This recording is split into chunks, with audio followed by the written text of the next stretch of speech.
السلام علیکم ناظرین، آج کا ہمارا یہ خصوصی پروگرام کراچی پیکج پر ہے، کراچی کے مسائل پر ہے اور کراچی جس طریقے سے تباہ و برباد ہو گیا ہے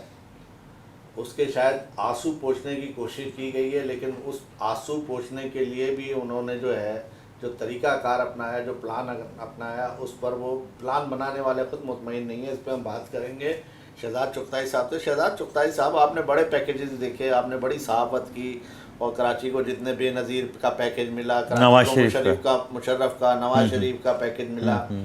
اس میں ایک حکومت کا ایک پیکیج ہوتا تھا، کوئی تنازع نہیں ہوتا تھا، لیکن یہ ایک تنازع والا پیکیج جس کو جو ہے اور متنازع پیکیج جو ہے یہ آیا ہے، سمجھے؟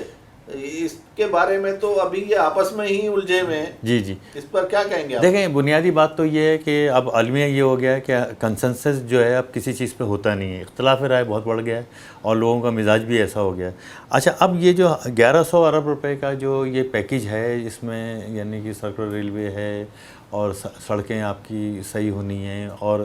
دوسرے معاملات ہیں، واٹر سیوریج بورڈ کے معاملات ہیں، تو دیکھیں یہ کراچی میں جو ایک شور مچا اور جو ہنگامہ ہوا، تو وہ یہ نہیں ہوا کہ بھئی یہ آپ پیکیج دے دیں، سرکولر ریلوے چلا دیں۔ سرکولر ریلوے تو پہلے بھی چل رہی تھی، تو آپ دوبارہ چل جائے گی تو کون سا ایک مسئلہ حل ہو جائے گا؟ تو میرے کہنے کا عرض یہ ہے کہ اب جب اتنا صاف ستھرا کراچی تھا، اگر آپ 12 سال پہلے دیکھیں تو صاف ستھرا کراچی تھا، سیوریج کا پانی بھی نہیں تھا، کوڑے کے ڈھیر بھی نہیں تھے، تو یہ مسئلے تو یعنی کہ اتنے زیادہ اہم نہیں ہے۔ اصل مسئلہ یہ ہے کہ دیکھیں کراچی کے ساتھ جو ناانصافیاں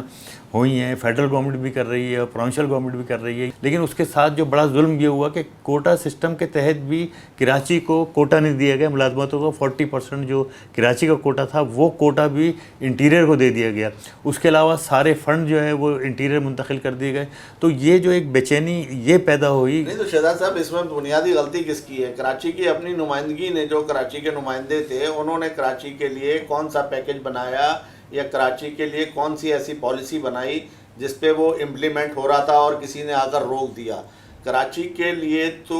کرنے والوں نے کچھ نہیں کیا رونے کے علاوہ،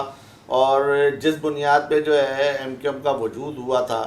وہ سارے مطالبات میں سے کوئی ایک مطالبہ اگر ایم کیو ایم نے پورا کیا، اب بات کرو تو وہ کہتے ہیں کہ ہم پر یہ الزام ہے، ہمیں موقع نہیں دیا گیا، ہمیں وہی۔ ارے بھائی، بات یہ ہے کہ آپ نے اپنی جد و جہد جہاں سے شروع کی تھی،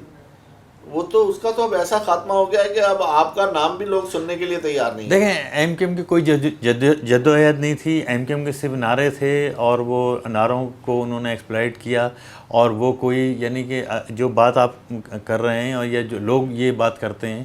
کراچی صوبے کی بات ہوتی ہے یا کراچی کو الگ کرنے کی بات ہوتی ہے یا یہ بات ہوتی ہے کہ کراچی کو وفاق کے کنٹرول میں دیا جائے، تو یہ ایم کیو ایم اس میں سنسیئر نہیں تھی۔ ایم کیو ایم نے ہمیشہ اس بات کو سیاسی نعرے کے طور پہ، سیاسی ایشو کے طور پہ، بلیک میلنگ کے طور پہ استعمال کیا۔ نتیجہ یہ ہوا کہ اس سے کراچی کو غیر معمولی نقصان ہوا۔ شہزاد صاحب، صورتحال یہی ہے کہ جب ہم کوئی کام نہیں کرتے ہیں تو اگر کوئی دوسرا آگے کام کرنے دے تو ہم اسے بھی کام نہیں کرنے دیتے ہیں۔ جیسا